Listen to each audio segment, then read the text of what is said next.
So one of the other key components that goes into actually making a forecast is something that we refer to as upper air sounding. All right. So one of the departments that's responsible for that is the Ravenson section. They are located at the administrative building of the Trinidad and Tobago Meteorological Services. So usually during, especially during the rainy season, we have these upper air soundings where basically an instrument, a box containing a lot of sensors, is released into the atmosphere via a balloon that's normally inflated with hydrogen, takes the device through the depth of the atmosphere. And with that, we are able to generate data like this. So for different pressure levels, we are able to get temperatures, relative humidity, mixing ratios, wind speed direction, that sort of thing. And now this is key because it gives a vertical cross section of the atmosphere, which is important because you'd appreciate that the atmosphere is not just the surface conditions. It's also important to understand what's happening at the lower levels, the mid levels, the upper levels. Because some of the key ingredients that goes into making a forecast is actually you have to make sure that you have some trigger at the surface, such as maybe like a low level feature, it could be a trough, a tropical wave, or even some strong winds could trigger some instability near the surface. And then you must have moisture as well. All right.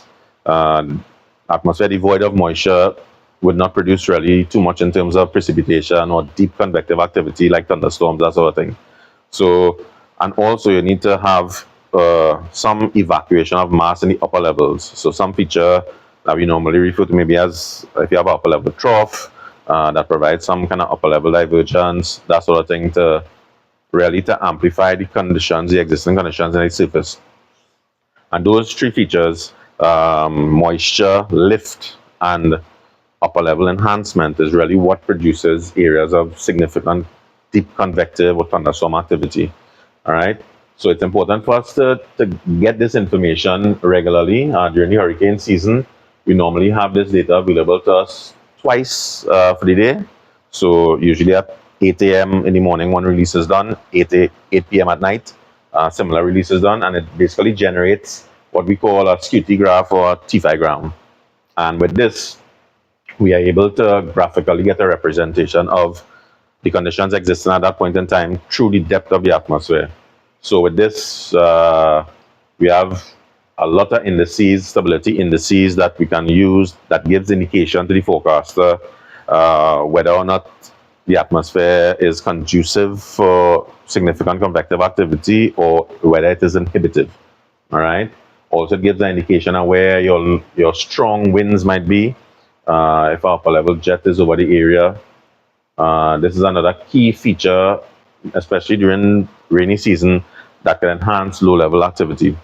So the upper air sounding is a really a critical part of one of the components that goes into the making of a forecast, and something that we place a lot of emphasis on.